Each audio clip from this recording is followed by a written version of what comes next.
Zotique par Clark Ashton Smith. Le dieu nécrophage.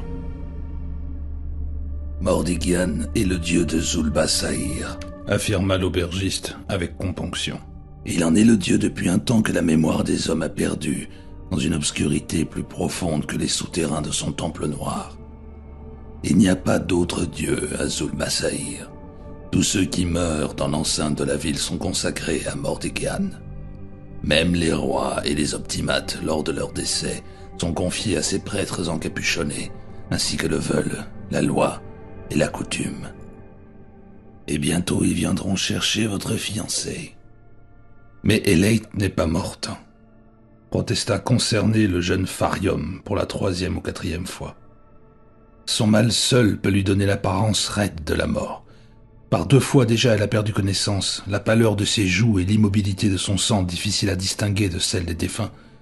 Mais par 2 fois pourtant elle s'est réveillée au bout de quelques jours. L'air plus qu'incrédule, l'aubergiste jeta un regard en coin à la jeune fille qui gisait, aussi blanche et immobile qu'un lys coupé, sur le lit de la chambre mansardée, chichement meublée. Dans ce cas, vous n'auriez pas dû l'emmener à Zul'Basaïr. Le médecin a prononcé son décès qui a été rapporté au prêtre. Elle doit être transportée dans le temple de Mordigian. Mais nous ne sommes que des étrangers de passage. Nous venons de Xilak, loin au nord, et ce matin nous aurions dû poursuivre notre route en direction de Tassoun, puis de Farad, la capitale de Yoros, près de la mer du Sud. Votre dieu ne pourrait réclamer Elate, même si elle était vraiment morte. Tous ceux qui meurent à Zul'Basaïr appartiennent à Mordigian. Les étrangers ne font pas exception. La gueule noire de son temple bâille pour l'éternité et depuis toujours aucun homme, aucun enfant, aucune femme n'a échappé à sa béance. Toute chair mortelle est destinée à devenir en temps voulu la pâture du dieu. Cette déclaration empoulée fit frissonner Farium.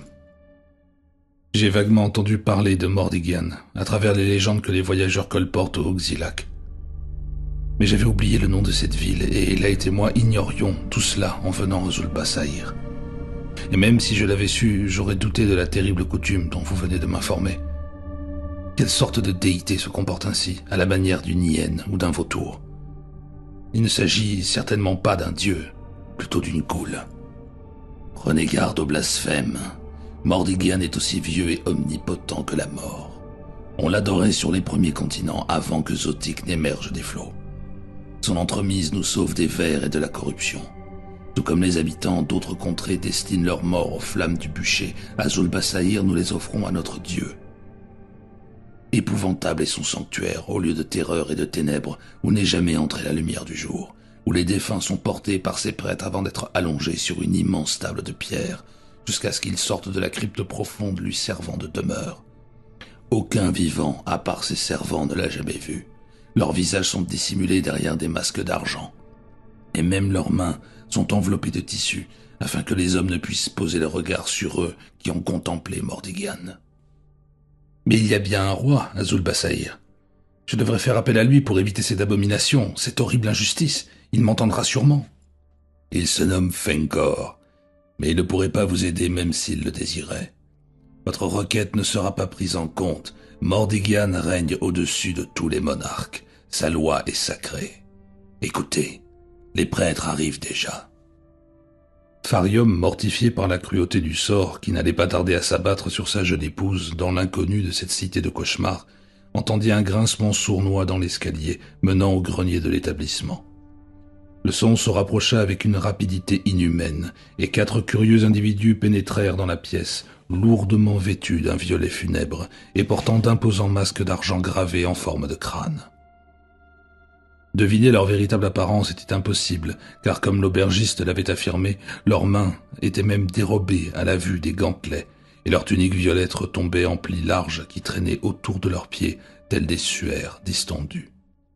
L'horreur qu'ils inspiraient tenait en partie à leurs masques macabres, mais aussi à leur posture anormalement ramassée et à l'agilité animale avec laquelle ils se déplaçaient, sans être gênés par leur encombrant costume. Ils transportaient un étrange brancard mortuaire dont la couche était faite de lanières de cuir tressé et le cadre et les poignées d'os monstrueux. Le cuir graisseux semblait noirci par des années d'usage. Sans s'adresser à Farium ni au propriétaire des lieux, sans délai ni formalité d'aucune sorte, ils s'avancèrent vers le lit où reposait Elaith. Sans se laisser impressionner par leur redoutable apparence, submergé par le chagrin et la colère, Farium tira de sa ceinture un petit couteau, seule arme en sa possession. Ignorant le cri comminatoire de l'aubergiste, il se rua sauvagement sur les silhouettes encapuchonnées. Il était vif et musclé, vêtu d'habits légers et ajustés, qui lui donnaient en outre et fort logiquement un certain avantage. Les prêtres lui avaient tourné le dos, mais comme s'il avait prévu chacun de ses mouvements, 2 d'entre eux lâchèrent leurs poignées d'os et se retournèrent avec la souplesse du tigre. Le premier fit voler le couteau de Farium d'un geste qui échappait à l'œil tant sa courbe était rapide et retorse. Puis tous les deux l'assaillirent, leurs amples manches tournoyant dans les airs, le rouant de coups puissants qui le projetèrent dans un coin de la pièce. Assommé par sa chute, il resta allongé pendant plusieurs minutes, inconscient. Quand il reprit connaissance, hébété, son regard flou se posa sur le visage rebondi de l'aubergiste penché sur lui, comme une lune couleur de suif. La pensée d'Elaith, plus aiguë que la pointe d'une dague, le ramena à la douloureuse réalité. Craintivement, il fouilla des yeux la pièce plongée dans la pénombre. Les prêtres emmaillotés avaient disparu. Le lit était vide. L'aubergiste croissa de sa voix caverneuse. « Les prêtres de Mordidian sont charitables. Ils tolèrent l'agitation et la confusion de ceux qui viennent de perdre un être cher. Heureusement pour vous, ils sont compatissants et tiennent compte de la faiblesse humaine. » Farium se leva d'un bond comme si son corps endolori prenait soudainement feu. Ne s'arrêtant que pour ramasser son couteau qui gisait toujours au milieu de la pièce, il s'élança vers la porte. L'aubergiste le retint, le saisissant par l'épaule de sa main graisseuse. « Attention à ne pas abuser de la clémence de Mordigian. C'est une folie que de suivre ces prêtres sans parler de faire intrusion dans l'obscurité sacrée et mortelle de son temple. » Farium entendit à peine son serment. Il s'arracha vivement à l'emprise des doigts odieux, se retourna, mais de nouveau la main l'agrippa. « Avant de partir, réglez-moi au moins ce que vous me devez pour la chambre et les repas. Il y a aussi les honoraires du médecin dont je peux m'acquitter si vous me confiez la somme adéquate. Payez-moi maintenant, car je n'ai aucune garantie de vous revoir. » Farium sortit la bourse qui contenait toute sa richesse et remplit de pièces sans les compter, la paume avide tendue devant lui. En silence, les yeux dans le vide comme poussé par un incube, il descendit les marches vermoulues de l'auberge miteuse et partit dans les rues sombres et serpentines de Zul'Basaïr. La ville n'était peut-être pas si différente des autres, seulement plus vieille et plus sombre, aux yeux de Farium, pourtant saisi par le plus complet désarroi. Les voies qu'il empruntait ressemblaient à des tunnels souterrains menant tous à un effroyable charnier sans fond.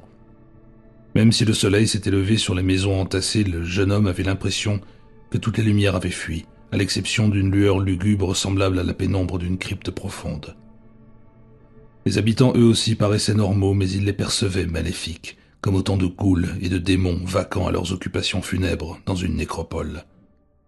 Amèrement dans son égarement, il se souvint de la soirée précédente, quand il était entré dans Zul'Basaïr à la tombée de la nuit en compagnie d'Elaith. Elle, sur le dromadaire qui avait survécu à leur traversée du désert septentrional, lui marchant à ses côtés, épuisé mais heureux.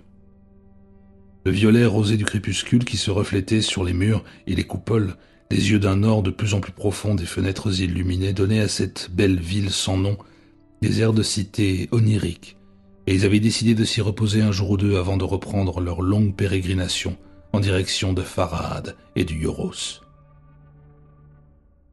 Il n'avait entrepris ce voyage que contraint et forcé. Farium, jeune homme de sang noble mais ruiné, avait été banni en raison des convictions religieuses et politiques de sa famille, qui contrariaient celles de l'empereur régnant, Kalépos. Accompagné de la femme qu'il venait d'épouser, Farium était parti pour le Yoros, où certaines familles alliées de sa propre maison s'étaient déjà établies et sauraient l'accueillir fraternellement. Ils avaient voyagé avec une longue caravane de marchands vers le sud, en direction de Tassoun. Au-delà des frontières du Xylac, dans le sable rouge des étendues désolées de Séloti, les brigands avaient attaqué le convoi, massacré nombre de ses membres et dispersé le reste. Farium et son épouse, s'échappant sur leur dromadaire, s'étaient perdus, cherchant à retrouver la piste de Tassoun. Ils avaient suivi par inadvertance une autre piste qui menait à Zul'Basaïr, métropole fortifiée située sur la frange sud-ouest du désert, étape que leur itinéraire ne prévoyait pas. Arrivé en ville, le couple avait choisi une auberge dans le quartier le plus modeste pour des raisons d'économie. Là, durant la nuit, Elaith avait été terrassée pour la 3e fois par un accès de la maladie cataleptique dont elle souffrait. Les premières crises survenues avant son mariage avec Farium avaient été diagnostiquées par les médecins du Xylac, et elle avait bénéficié d'un traitement efficace. Tous espéraient que le mal ne se manifesterait plus. Cette 3e attaque, à n'en pas douter, résultait de la fatigue et des épreuves de leur voyage. Farium était persuadé qu'Elaith se remettrait, mais un médecin de Zulbasaïr, promptement alerté par l'aubergiste, avait insisté pour constater son décès. En accord avec les lois étranges de la ville, il avait immédiatement prévenu les prêtres de Mordigan, sans prêter attention aux protestations frénétiques de son mari. Il y avait une certaine fatalité diabolique dans la succession d'événements qui avait conduit Elaith, toujours en vie en dépit de sa complexion morbide, entre les mains des dévots du dieu nécrophage.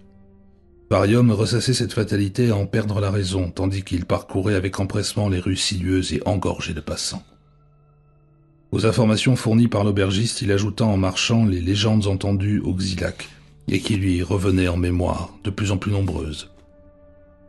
Zulbasaïr avait en effet fort mauvaise réputation, un fait qu'il s'étonna d'avoir oublié, se maudissant intérieurement pour cette étourderie passagère mais calamiteuse.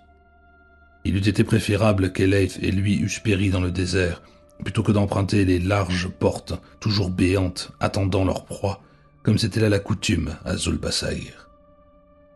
La ville, carrefour commercial, attirait les voyageurs étrangers, mais personne ne s'y attardait à cause du culte repoussant de Mordigan, l'invisible dévoreur des morts, dont on disait que les prêtres emmaillotés partageaient les repas.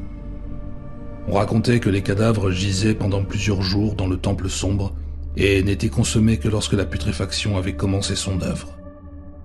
Des rumeurs circulaient évoquant des actes plus abjects que la nécrophagie, des rites blasphématoires célébrés dans les cryptes infestées de ghouls et les traitements innombrables auxquels les corps étaient soumis avant que Mordigan ne les eût réclamés. Dans tous les environs, le destin funeste de ceux qui mouraient à Zulbasaïr était proverbial et redouté comme une véritable malédiction. Mais pour les habitants de la ville élevée dans la foi du dieu ghoul, il s'agissait d'un rite mortuaire à la fois naturel et commun.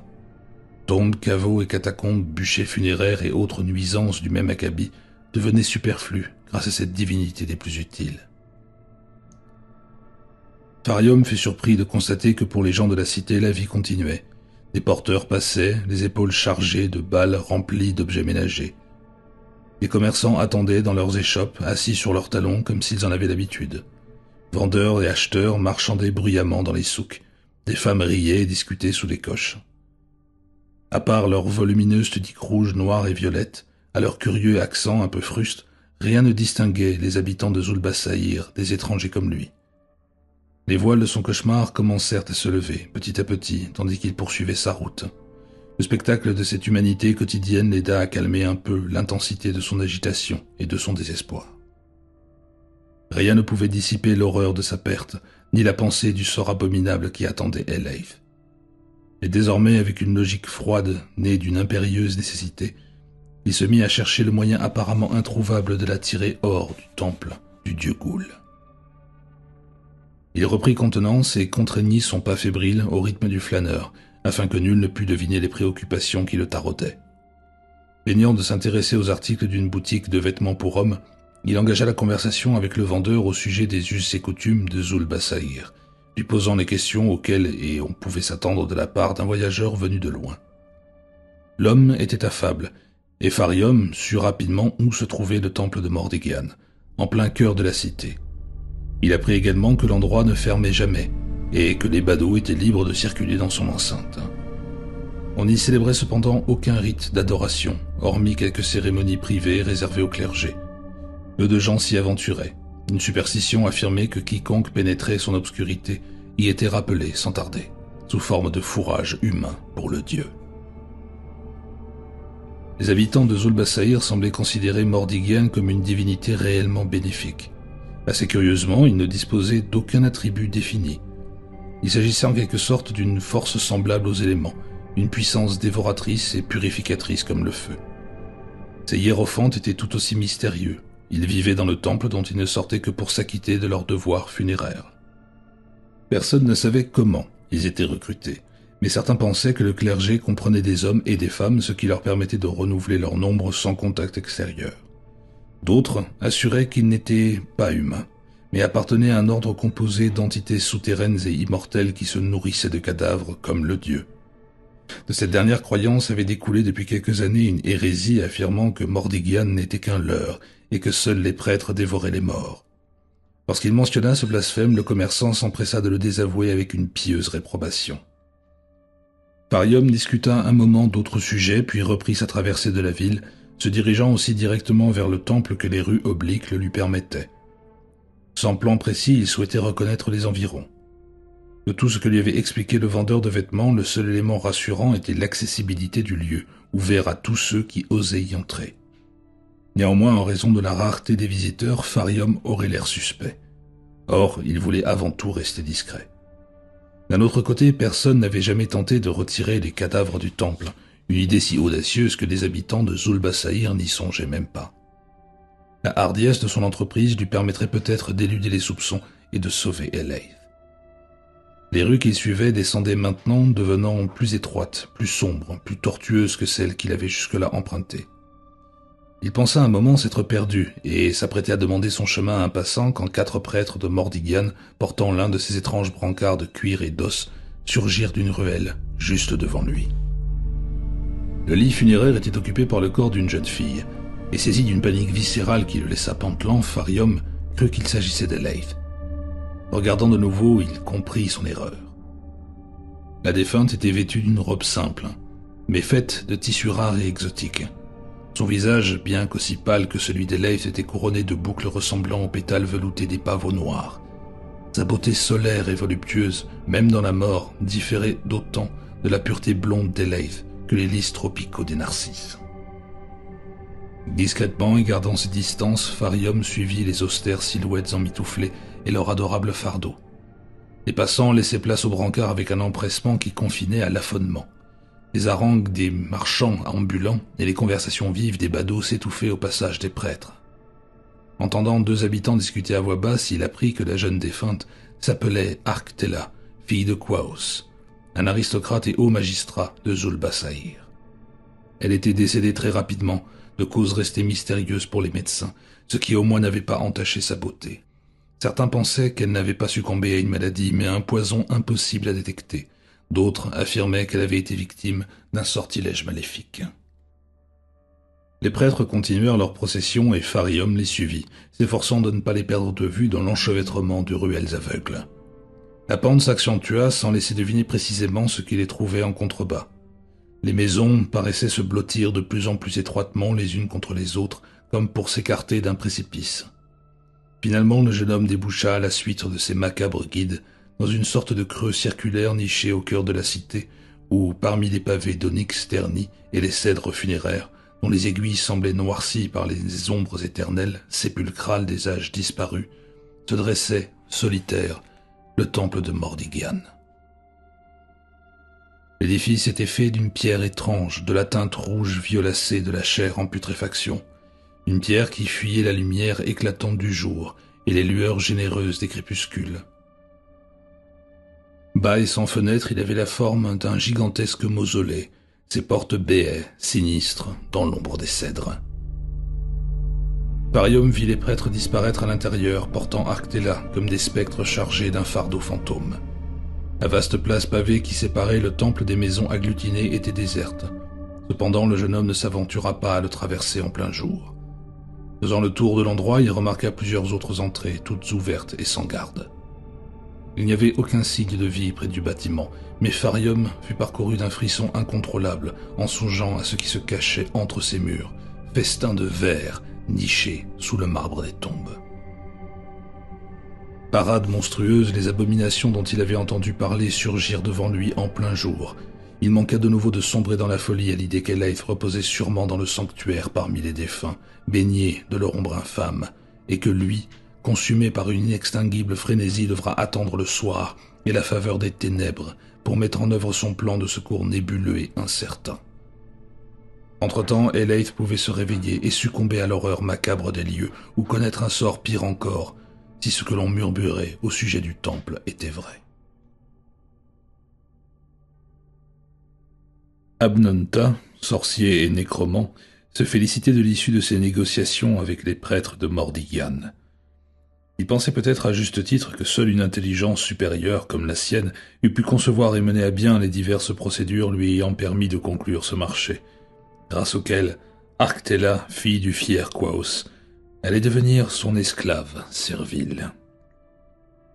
Aucun autre amant, se disait-il, n'aurait pu trouver les ressources nécessaires pour se procurer ainsi l'objet de son désir. Arctella, promise à Alos, un oblio de la cité, paraissait inaccessible aux prétentions d'un sorcier.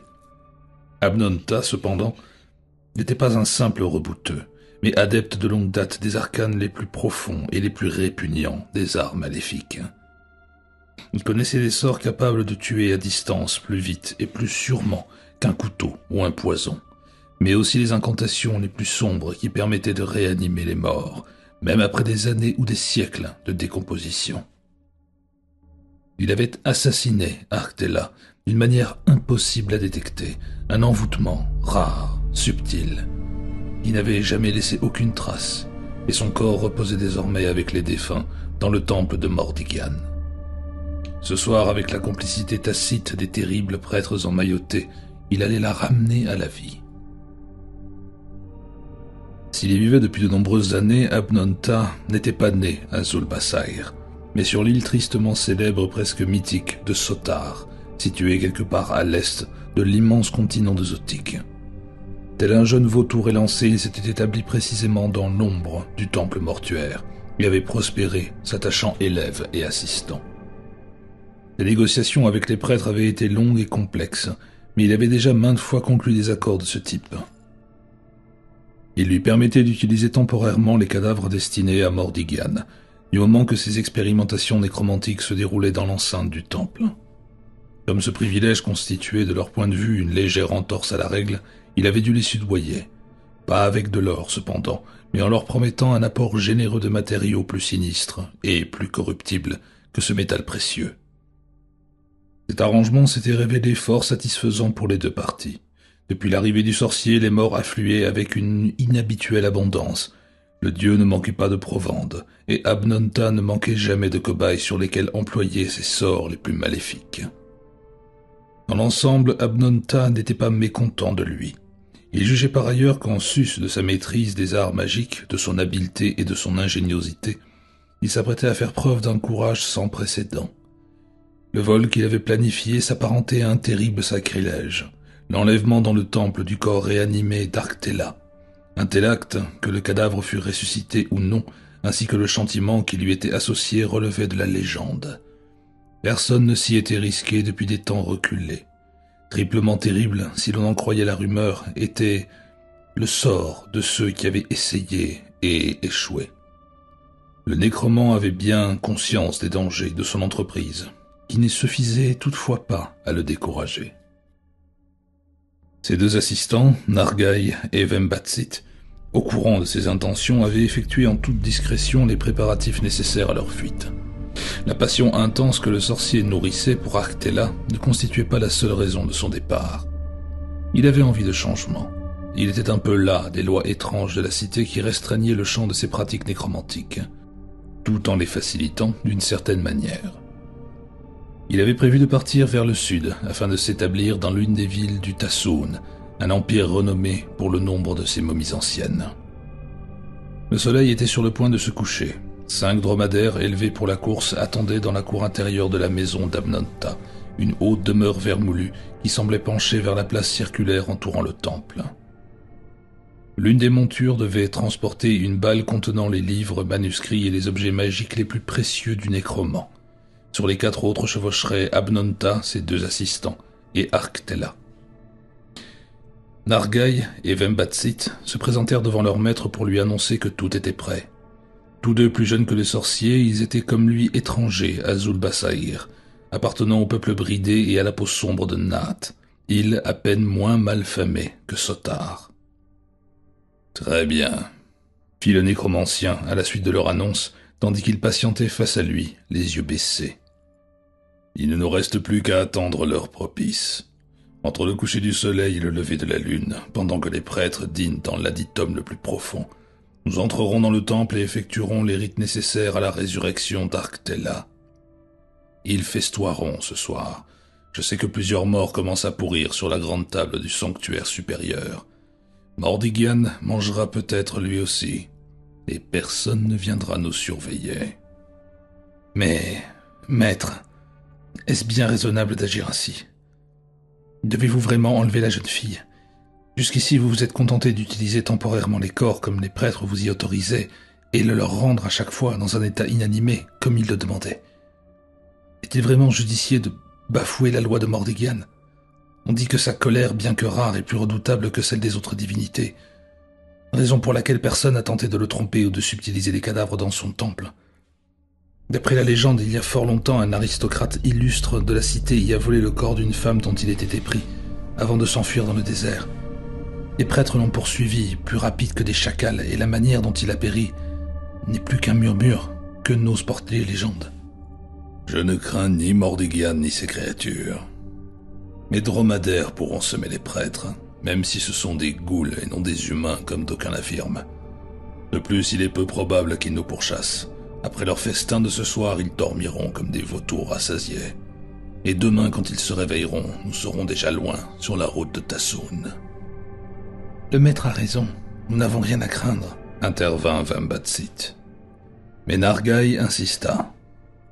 On dit que le Mordigian ne dort jamais, et qu'il contemple éternellement le monde depuis sa crypte. C'est ce qu'on dit, oui. Mais tout cela n'est que superstition. Rien ne prouve que les prêtres soient en réalité des créatures nécrophages. Jusqu'à présent, je n'ai jamais vu Mordigian ni éveillé ni endormi. Ce n'est vraisemblablement qu'une goule, fort banale. Je connais ces démons, je connais leurs habitudes. La seule chose qui les différencie des hyènes, ce sont leur morphologie et leur taille monstrueuse. Et leur immortalité. Néanmoins, je pense que c'est une folie de tromper Mordigian. Louis aiguisé d'Abnonta ne manqua pas ses paroles. Non. La question ne se pose pas ainsi. J'ai servi fidèlement Mordigian et son clergé, j'ai généreusement garni leur table noire. Et puis je respecte d'une certaine manière le marché passé au sujet d'Arctella en leur fournissant un cadavre en échange de mes privilèges nécromantiques. Demain, Alos, le jeune fiancé d'Arctella, reposera à sa place parmi les morts. Partez maintenant, laissez-moi. Je dois me consacrer à l'envoûtement interne qui, comme un ver niché dans un fruit, fera pourrir le cœur d'Alos. Brûlant de fièvre, éperdu de douleur, Farium vit la journée ensoleillée s'écouler au rythme indolent d'une rivière charriant un flot de cadavres. Incapable de calmer son agitation, il erra sans but dans les souks surpeuplés jusqu'à ce que les tours ouest s'assombrissent, se détachant sur un ciel de flammes couleur safran, et que le crépuscule se répandit entre les habitations telle une mer grise et grumeleuse. Le jeune homme retourna alors à l'auberge où Eleith avait succombé à son attaque et récupéra le dromadaire laissé dans les écuries de l'établissement. Chevauchant l'animal dans les rues sombres seulement éclairées par la faible lueur des lampes ou des cierges filtrant entre les volets entr'ouverts, il se dirigea de nouveau vers le centre de la ville. Lorsqu'il parvint à l'agora qui entourait le temple de Mordigian, le crépuscule s'était épaissi, cédant place à la nuit. Les fenêtres des demeures donnant sur l'endroit étaient closes et aussi opaques que des yeux morts, et le temple lui-même, mausolée obscur, formait un colossal amas de pénombre sous les étoiles naissantes. Les environs semblaient déserts, et bien que cette quiétude fût propice à son entreprise, Farium frissonna, atterré, gagné par une angoisse mortelle. Les sabots de son chameau claquaient sur le pavé avec un écho surnaturel et effrayant, qui, songea-t-il, ne manquerait pas de parvenir aux oreilles des ghouls aux aguets, tapis dans les ténèbres silencieuses. Cependant, rien ne remua dans la pénombre sépulcrale. Une fois à couvert de l'un des épais bosquets de cèdres anciens, Farium attacha son dromadaire à une branche basse. Glissant d'arbre en arbre, ombre parmi les ombres, il approcha du temple avec d'infinies précautions, puis en fit lentement le tour. Il constata que ces 4 années qui correspondaient au quartier de la terre étaient toutes grandes ouvertes et désertes, plongées dans le noir. Revenant enfin à la façade, et près de laquelle il avait laissé sa monture, il rassembla son courage pour se diriger vers l'ouverture béante. Dès qu'il passa le seuil, il fut submergé par une obscurité totale, moite, où flottaient des relents de pourriture et une odeur évoquant celle de la chair et des os grillés. Il pensa se trouver dans un immense couloir longeant à tâtons le mur sur sa droite. Il arriva bientôt à un coude et aperçut devant lui un scintillement bleuté, comme si le couloir débouchait sur un adytum central. Des colonnes massives se découpaient dans la lumière. Farium s'approcha et plusieurs silhouettes emmitouflées au profil de crânes disproportionnés traversèrent la pièce. Deux d'entre elles se partageaient le poids mort d'un corps humain. Farium, immobile dans l'obscurité, eut l'impression que la vague odeur de putréfaction s'amplifiait à leur passage. Personne ne vint à leur suite, et le temple retrouva la tranquillité d'un mausolée. Le jeune homme attendit cependant pendant plusieurs minutes, frissonnant de peur avant d'oser reprendre son chemin. Le mystère macabre, oppressant, qui empestait l'atmosphère, le suffoquait autant que les effluves délétères des catacombes. Son ouïe devint plus sensible jusqu'à l'insupportable, et il entendit un bourdonnement, sourd, un enchevêtrement de voix graves et sirupeuses qui semblait provenir des cryptes souterraines. Se faufilant enfin jusqu'au bout du couloir, il découvrit une pièce qui abritait manifestement le sanctuaire principal. Une saillie basse aux nombreux piliers dont l'étendue n'était que partiellement révélée par les feux bleutés qui brûlaient en tremblotant dans des récipients en forme d'urnes alignées sur de longues stèles. Farium s'arrêta hésitant sur cet effroyable seuil. Des odeurs mêlées de charogne et de chair grillée devenaient plus prégnantes comme il s'approchait de leur source, et le bourdonnement dense paraissait émaner d'un escalier obscur creusé dans le sol près du mur de gauche. L'endroit était apparemment désert, seules remuaient les ombres des flammes vacillantes. Les yeux du jeune homme parvinrent à distinguer les contours d'une vaste table centrale, taillée dans la même pierre sombre que le bâtiment. À demi éclairés par les urnes incandescentes où dans l'ombre portée des larges colonnes gisaient plusieurs corps, alignés les uns à côté des autres. Farium sut alors qu'il avait trouvé l'autel noir de Mordigan, où étaient disposés les défunts offerts à la divinité. Une peur panique que venait concurrencer un fol espoir le pétrifia, puis enfla dans sa poitrine. Il s'avança en chancelant vers la table, et le froid humide qui émanait des morts l'assaillit. À hauteur de taille, reposant sur 12 pieds imposants, l'autel mesurait près de 10 mètres de long. Commençant par l'extrémité la plus proche, Farium longea la rangée de cadavres, jetant un coup d'œil terrifié à chaque visage tourné vers le plafond. Il vit des hommes et des femmes, d'âge et d'origine variés. Aristocrates et riches marchands côtoyaient des mendiants aux haillons souillés. Certains étaient morts depuis peu, d'autres semblaient l'être depuis plusieurs jours et présentaient déjà des traces de corruption. Plusieurs trous dans l'alignement ordonné suggéraient que certains corps avaient été récemment déplacés. Dans la pénombre, Farium continuait à chercher le visage tant aimé d'Eleif. Finalement, alors qu'il approchait de l'autre extrémité de l'autel, commençant à redouter qu'elle ne fît pas partie du nombre, il la trouva. Elle était étendue, indemne, sur la pierre froide, toujours affligée de l'inertie et de la mystérieuse pâleur de son étrange maladie.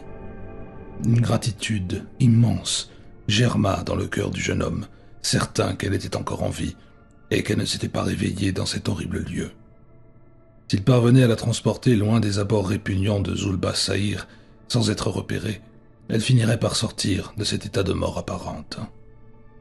Du coin de l'œil, Farium remarqua qu'une autre femme reposait à côté d'Eleif et reconnut la belle Arctella, dont il avait suivi les porteurs presque jusqu'à l'entrée du temple. Il détourna le regard et se pencha pour soulever sa bien-aimée. À cet instant précis, il entendit des murmures étouffés provenant de la porte qu'il avait empruntée pour pénétrer dans le sanctuaire. Pendant que des prêtres revenaient, il se mit prestement à quatre pattes et rampa sous la lourde table, seule cachette accessible. Il s'enfonça dans l'ombre soucieux d'échapper à la lueur changeante des urnes majestueuses et attendit, observant la pièce entre les pieds épais de l'autel. Les voix s'amplifièrent. Les étranges sandales et les tuniques un peu courtes de 3 individus approchèrent et s'immobilisèrent à l'endroit précis où ils se tenaient quelques instants auparavant.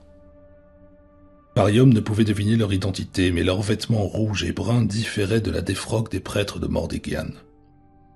Sans pouvoir déterminer s'il l'avait aperçu, il s'accroupit dans l'espace étroit sous la table et sortit sa dague de son fourreau. Il pouvait maintenant distinguer 3 voix, l'une solennelle et onctueusement impérieuse, l'autre plutôt gutturale et grondante, quand la dernière était aiguë et nasillarde. Leur accent étranger tranchait avec celui des habitants de Zulbasaïr, et Farium ne comprenait pas tous les mots qu'ils prononçaient. En outre, une bonne part de leur conversation restait inaudible.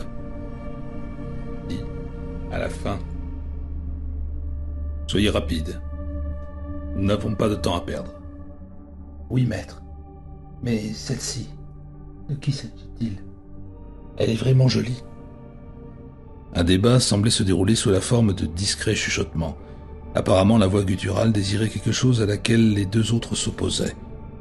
Farium ne parvenait à saisir que des mots épars, mais comprit que le premier individu se nommait Vembatsit, et que celui qui parlait avec une voix nasillarde et perçante s'appelait Nargai.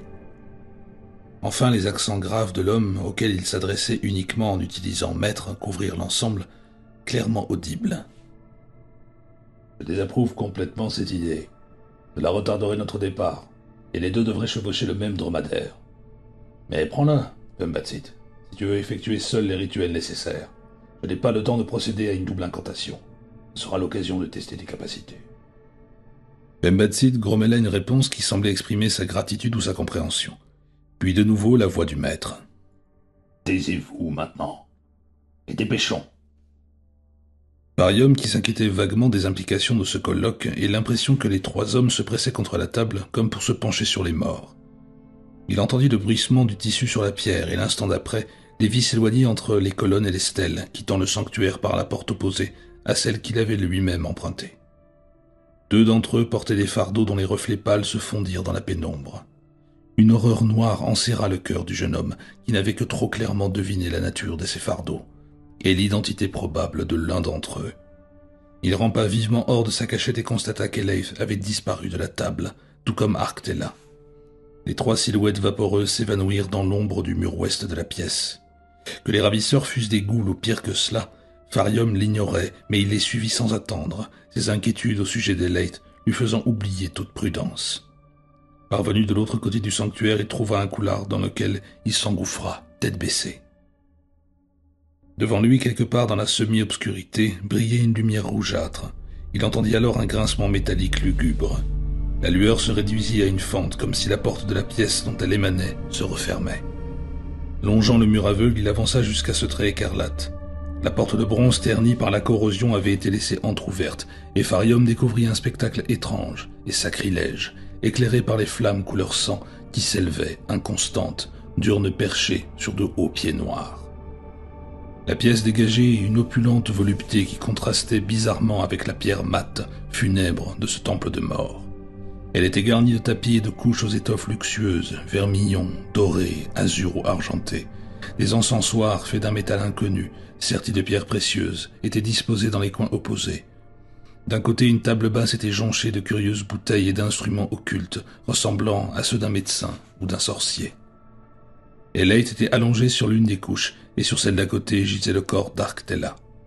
Les ravisseurs dont Farium contemplait le visage pour la première fois s'affairaient à de singuliers préparatifs qui le stupéfièrent grandement. Coupé dans son élan, il resta sur le seuil, pétrifié et abasourdi. L'un des trois hommes, grand, d'âge mûr, qu'il avait identifié comme le maître, avait réuni plusieurs récipients spécifiques, dont un petit brasero et un encensoir placés sur le sol à côté d'Arctella. Le second, plus jeune, aux yeux vicieusement bridés, avait installé un dispositif similaire près d'Eleif. Le troisième, jeune lui aussi, et à l'air mauvais, se contentait de les observer, visiblement mal à l'aise et plein d'appréhension. Farium comprit qu'il s'agissait de sorciers, quand avec des gestes habiles que confère une longue pratique, ils allumèrent encensoir et brasero et entonnèrent à l'unisson des incantations scandées dans une langue étrange, ponctuées à intervalles réguliers par les grésillements persistants des gouttes d'huile noire qui tombaient sur les braises, en dégageant d'énormes nuages nacrés. Des volutes serpentines de faveur sombre s'échappaient des encensoirs, se mêlant telles des veines, traversant les immenses silhouettes noueuses que formaient les fumées moins foncées. Une intolérable puanteur de baume âcre régnait dans la pièce qui agressait et perturbait l'essence de Farium. La scène se mit à onduler devant ses yeux comme brouillée par une distorsion narcotique, prenant la dimension d'un rêve. Les voix des nécromants montaient et retombaient comme un chant de louange impie. Autoritaire, exigeant, il semblait implorer l'accomplissement d'un immense sacrilège. Tourbillonnant d'une vrille maléfique et fantomatique, les vapeurs s'élevèrent au-dessus des lits où reposait la défunte et celles qui présentaient les apparences de la mort. Alors, à travers le voile bouillonnant des émanations délétères, un instant déchiré, Farium vit le visage pâle d'Eleith s'agiter comme celui d'un dormeur qui se réveille. Ses yeux s'ouvrirent et sa main se levait faiblement depuis sa couche somptueuse. Le plus jeune nécromant interrompit sa litanie au rythme décousu, mais les incantations solennelles des deux autres se poursuivirent tandis qu'un sortilège pesait toujours sur les sens et les membres de Farium, incapable de bouger. Les vapeurs se dissipèrent, des bâcles de spectres se dissolvant lentement. Le jeune homme vit que la morte Arctella se relevait comme une somnambule. Le chant d'Abnonta, debout face à elle, s'arrêta sur une note retentissante. Dans l'horrible silence qui suivit, Farium entendit le faible cri d'Eleith, puis la voix grondante de Vembatsit, qui penchait sur elle, triompha. « Vois, ô Abnonta, mes sorts sont plus efficaces que les tiens. Celle que j'ai choisie s'est éveillée avant Arctella. » Farium fut libéré de l'emprise qui le retenait, comme affranchi d'un maléfice. Il poussa vivement la lourde porte de bronze noirci, dont les gonds grincèrent bruyamment. Dague au clair, il se rua dans la pièce. Eleith, avec une stupeur mêlée de consternation, se tourna vers lui, les yeux écarquillés, tentant sans succès de quitter sa couche. Arctella, silencieuse et soumise face à Abnonta, tel un bel automate sans âme, semblait être sensible qu'aux volontés du nécromant. Les sorciers se retournèrent au moment où Farium entrait, se mirent d'un bond agile hors de portée de son assaut et déconnèrent tous les trois des courtes armes aux courbes menaçantes. D'un coup rapide, Nargaï fit voler le couteau de Farium, brisant la fine lame au niveau de la garde. Le cimeterre de Vembatsit décrivit un arc vicieux qui n'aurait pas manqué de tuer le jeune homme sans l'intervention d'Abnonta. Farium, furieux mais hésitant face aux épées levées, sentit le poids du regard sombre et inquisiteur du nécromant, semblable à celui d'un rapace nyctalope. « J'aimerais connaître les raisons de cette intrusion. Il ne manque pas, certes, d'audace pour pénétrer ainsi dans le temple de Mordegan. Je suis venu chercher la fille allongée là-bas. C'est ma femme, Eleith, que le dieu a injustement réclamée. Mais dis-moi, pourquoi l'avez-vous ôtée de l'autel de Mordegan pour l'amener dans cette pièce? Quel genre d'homme êtes-vous donc pour ressusciter les morts comme vous l'avez fait avec cette femme? Je suis Abnonta, nécromant, et voici mes élèves, Nargaï et Vembatsit. Tu peux remercier ce dernier car en vérité il a ramené ta femme des rives de la mort avec une habileté excédant celle de son maître. Elle s'est éveillée avant même que l'incantation ne soit terminée. » Les yeux plantés dans ceux d'Abnonta, Farium répondit avec une impassible méfiance. Eleith n'était pas morte, seulement plongée dans une sorte de transe.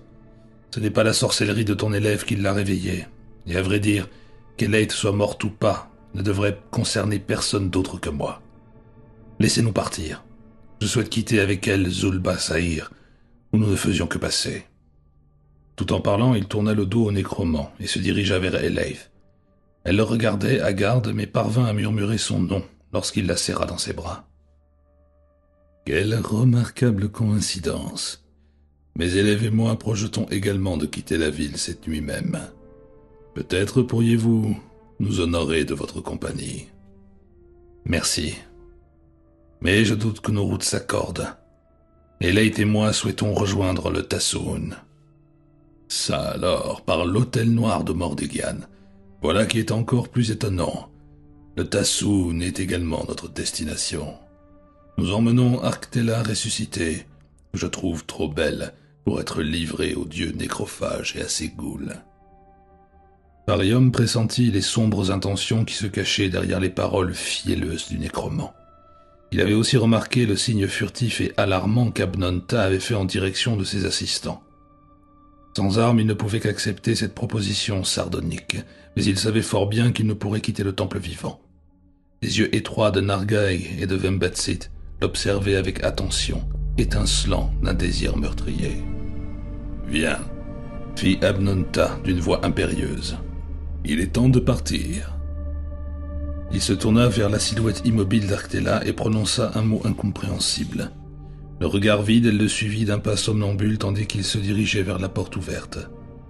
Farium avait aidé Eleif à se remettre sur pied et lui susurrait des paroles d'encouragement, tentant d'apaiser l'horreur croissante et la peur panique qu'il lisait sur son visage.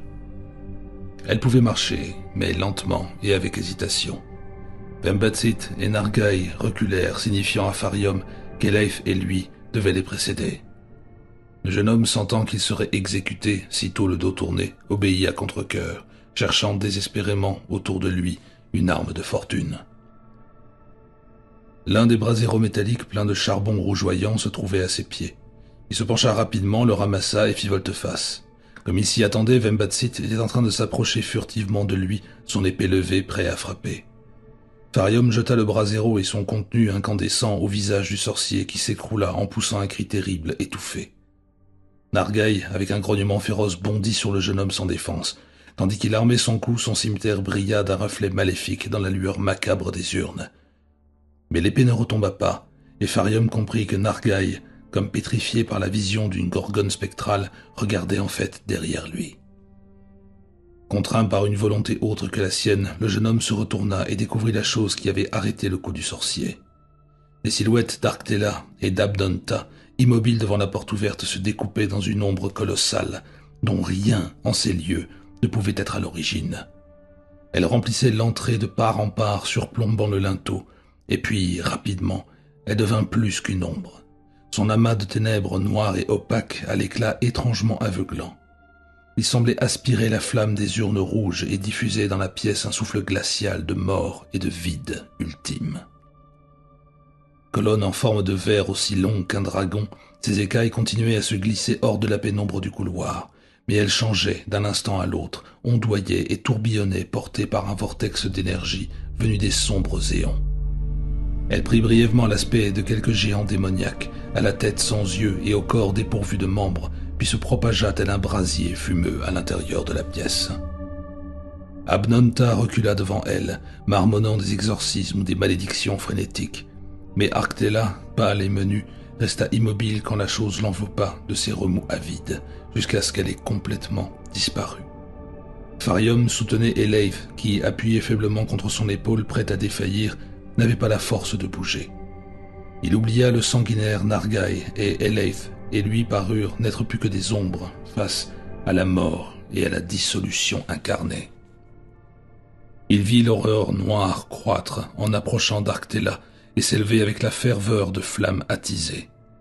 Il fit les ténèbres miroiter de teintes tournoyantes et former un iris sombre, spectre lumineux d'un soleil noir. L'espace d'un instant, il entendit un murmure semblable à celui du feu.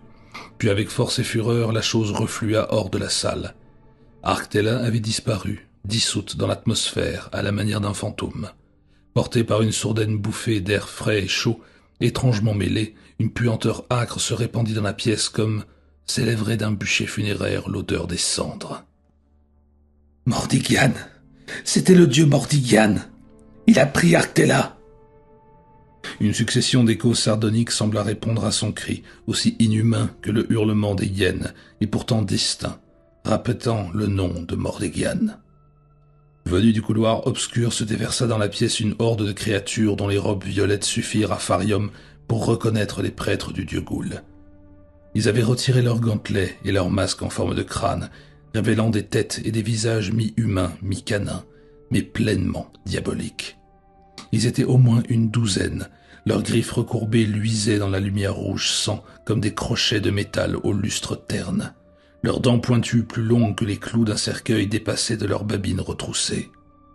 Ils s'approchèrent d'Abnonta et de Nargaï, les encerclant telle une bande de chacals, les obligeant à se réfugier dans le coin opposé. Plusieurs autres entrés tardivement se jetèrent sur Vembatsit, qui commençait à reprendre conscience en se tordant et en gémissant sur le sol parmi les braises éparpillées. Ils parurent ignorer Farium et Eleif, qui contemplaient la scène immobile comme sous l'emprise d'une transe maléfique. Mais le dernier prêtre, avant de rejoindre les assaillants de Vembatsit, se tourna vers le jeune couple et s'adressa à eux d'une voix creuse et rauque, tel l'écho d'un aboiement sépulcral. « Partez, car Mordigian est un dieu qui ne réclame que les morts et ne se soucie nullement des vivants. Et nous, prêtres de Mordigian, Nous occupons à notre manière de ceux qui cherchent à enfreindre sa loi en ôtant les cadavres de son temple. Farium, et Leif toujours appuyé sur son épaule, avança dans le couloir obscur tandis que montait une clameur hideuse, où les cris humains se mêlaient au grognement des chacals et au rire des hyènes. La clameur cessa quand ils parvinrent devant le sanctuaire baigné de lumière bleutée et empruntèrent le passage menant à la sortie. Le silence qui emplit derrière eux le temple de Mordigian était aussi profond que celui des défunts sur l'autel de pierre noire.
That was not a bug, that was your weapon? Oh god. Satan's Pegasus. Okay guys, what the heck do we need in a house?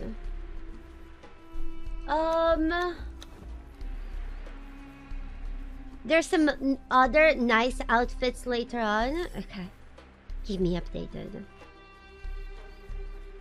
Are we dying of thirst? Hunger? No. Badge to respawn. Good idea. We need 3 of this. Craft. Good. But now we don't have enough. Oh, guys, I need so much plant fiber. Okay. We collapse. My neighbors in this game are a lot better than my neighbors in Subnautica. You know, Orbital, I really wonder why that is. But why is bathrooms never a thing in a survival game? Like, don't you need to, like, shit and pee to survive? But then, you can't. Why? I wonder why. It's confusing. Yeah. This is a bad. Gosh, you guys. What do you guys think of my house? How do you rate my house? If this was New York, how much the rent on my house would be?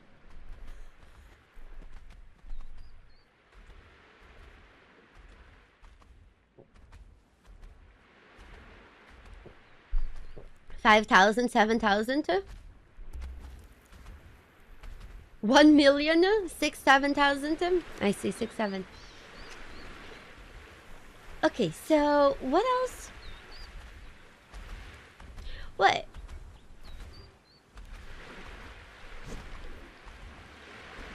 What?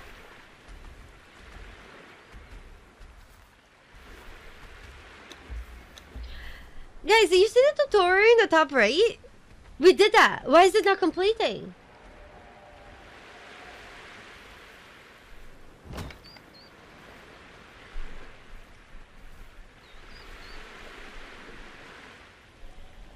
What the heck? 7,000 without a roof? Oh, ceiling! Oh, shit. But...